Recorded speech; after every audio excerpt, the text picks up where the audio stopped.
El buen vivir es un modelo de vida distinto al modelo actual que tenemos en el mundo, que está llevando a la destrucción de la vida, ¿no? De la naturaleza y de la propia posibilidad de la vida sobre la tierra. El buen vivir está basado en la armonía, en la igualdad, en la equidad, en la solidaridad. El mundo tiene suficientes recursos para acoger a toda la población, a la inmensa población humana, pero está tan mal distribuido que unos pocos son dueños de la mayoría de los recursos de la tierra, y el resto de seres humanos están en una situación muy triste de pobreza, de falta de recursos, etcétera, pero se les vende un modelo insostenible. Es decir, la publicidad del medio, de la globalización, hace creer que todos los seres humanos pueden tener una vivienda de tales características y vehículos para cada familia, y eso es imposible. O sea, estamos viviendo en una mentira. Por eso es que el buen vivir propone la vida digna, la defensa de los derechos de la naturaleza que Ecuador plantea en su constitución, y una nueva educación. Efectivamente, el Ecuador ha convertido al concepto del buen vivir, de la vida digna, como una política de Estado, y en ese sentido es el único país que integra los derechos de la Madre Tierra a su constitución. Esto lo hizo en el año 2008 cuando se hizo esta Carta Magna, que además es un ejemplo para el resto del mundo.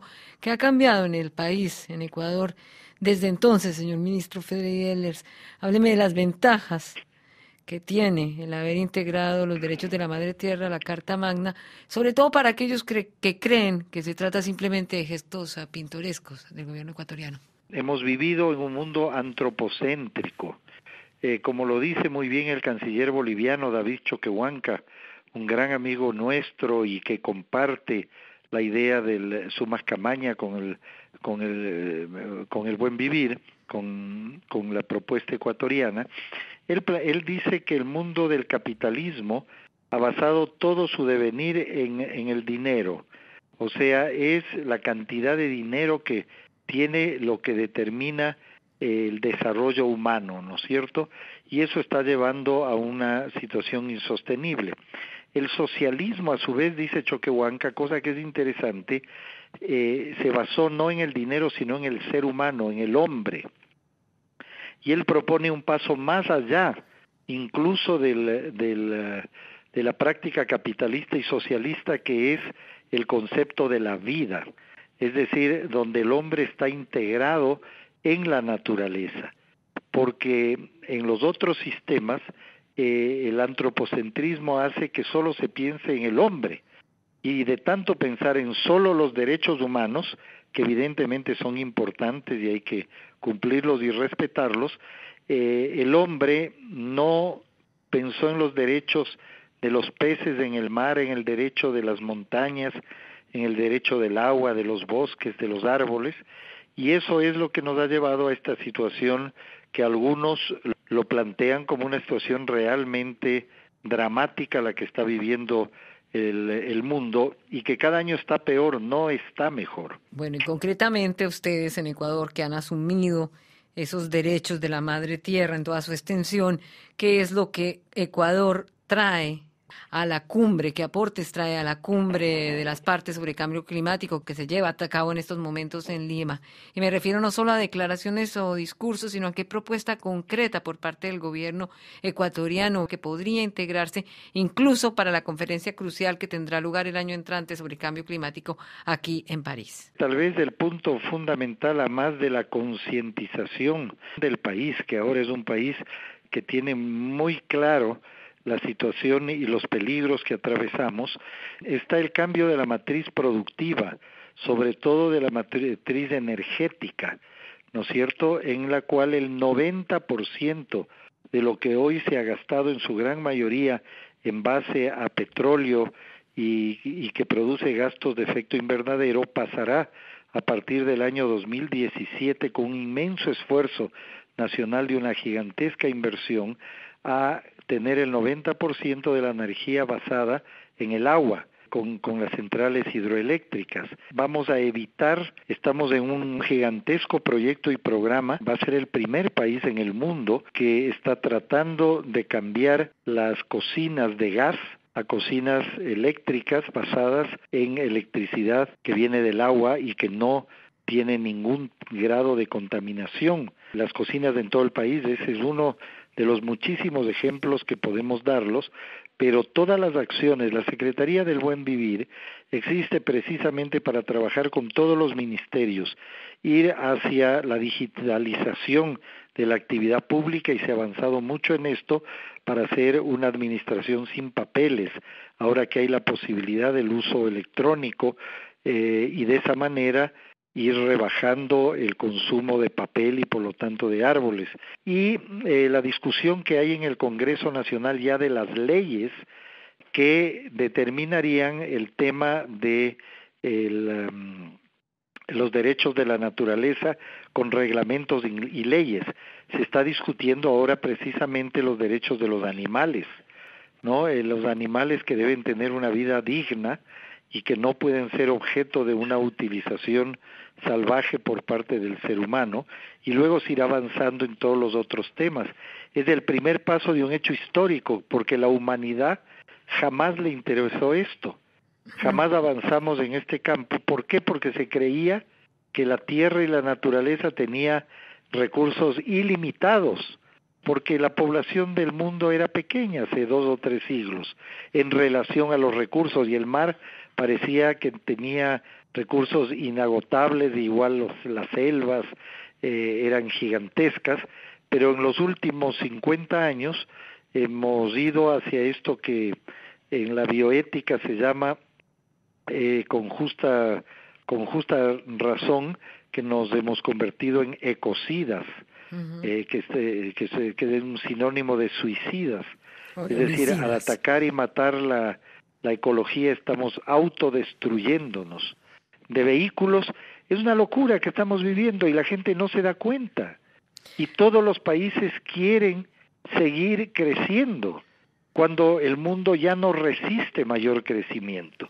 7 países de América Latina se comprometieron ayer a reforestar 20 millones de hectáreas de tierras degradadas para el año 2020, y de entre estos países hace parte el suyo, Ecuador, que se propone reforestar 500.000 hectáreas. La deforestación totalmente ligada a las emisiones de carbono, y en la misma cumbre climática de Lima, las organizaciones no gubernamentales internacionales como Oxfam o Greenpeace pidieron que para el año 2050 las emisiones de carbono lleguen a cero. Y en este punto la Amazonia, pulmón del mundo, juega un papel determinante. Si la temperatura sigue subiendo en el planeta, la región del Amazonas no solo no absorberá el carbono, sino que empezará un proceso inverso.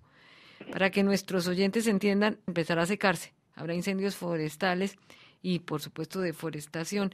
En ese sentido, Ecuador es como pionero en la salvación de este pulmón del mundo. Bueno, Ecuador es un pequeño país que quisiera convertirse en un ejemplo a nivel internacional. Usted conoce lamentablemente la gran iniciativa de dejar el petróleo bajo el suelo. Yasuní no recibió el apoyo internacional de los países ricos, a pesar de que Ecuador, pequeñísimo y minúsculo país en relación a la economía mundial, estaba dispuesto a cubrir el 50% de los costos de ese petróleo en esta área prístina de la Amazonía de Yasuní, que ahora se va a explotar en el 1 por 1000 de ese territorio por las necesidades económicas del Ecuador. Lo que pasa es que hay un mundo muy rico en la tierra. Es inaceptable bajo todo punto de vista el que el 1% de los seres humanos controlen el 50% de la riqueza del mundo. Entonces se ha creado una nueva aristocracia, una nueva realeza, la del dinero. O sea, personas que tienen más dinero, una sola persona, que todos los presupuestos de decenas de países, como es el caso de los hombres más ricos del planeta. Y nadie dice nada sobre eso.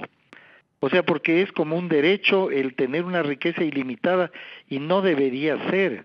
Ecuador, por ejemplo, es un país, lo anunció ya el presidente, se está en las negociaciones con las diversas áreas económicas, que quiere delimitar el nivel de salarios que puede una persona recibir en relación al que menos recibe. En esto se convertiría también el primer país en el mundo en lograr esto, así como el primero en reconocer el valor del trabajo de la mujer en la casa. Se está estableciendo una política para que todas las amas de casa tengan un pequeño, por lo menos, reconocimiento de su trabajo como amas de casa, que antes jamás nadie les reconoció, y sean cubiertas por la seguridad social del país. Estos son grandes avances de una nueva humanidad, de una nueva civilización. Señor ministro, incluso si como proyectos de nación, como proyectos de Estado, iniciativas del tipo de Yasuní, que era una de las grandes promesas de la gestión del presidente Correa, y que sin embargo, como él lo dijo, el mundo nos ha fallado y hubo que echar atrás esta propuesta. Le recuerdo a los oyentes que pretendía recaudar unos 3.600 millones de dólares de la comunidad internacional en 13 años en compensación por la no explotación de unos 846 millones de barriles de petróleo en los campos localizados en el Parque Nacional Yasuní. No hubo la ayuda internacional, no se pudo transar y finalmente este proyecto estatal se tuvo que echar para atrás. Es decir, que hay corporaciones económicas, llámense mineras, petroleras, Monsanto, como queramos, que terminan teniendo más poder que las legislaciones locales y que las iniciativas de gobierno. Sí, eso es verdad. Lo dice Pepe Mujica con claridad. Nosotros no gobernamos la globalización, sino que la globalización nos gobierna a nosotros. Y se ha hecho del dinero y de la acumulación la razón de vida de un sistema que va a explotar. Solo un ciego y un sordo puede no entender que esto va a explotar, que estamos llegando a los límites. Pero está la codicia humana que nadie quiere poner freno y que sigue la competencia a ver qué país que crece más, quién vende más autos, quién vende más productos innecesarios para la vida humana.